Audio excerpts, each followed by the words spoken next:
ဒီဝါရဲ့ပိတ်ဆိုတာတို့မှုပါတရားသာတာပေါ်တဲ့ပြီ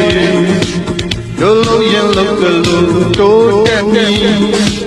တကယ်ကိုလုံးတော့ဟုတ်ချစ်ချစ်လင်းချမ်းရဲ့ပန်းတို့ရောက်ပြီဒီတော်ကြောင့်ပန်းလုံးငြိမ်းချမ်းပြီတိုင်းရန်သာချစ်ချစ်စီလုံးကြီးဤသူအားကိုဒီမြေဟာငါတို့မြေမြမဘိုးဘွားတို့မြေဒီမြေဟာငါတို့မြေမြမ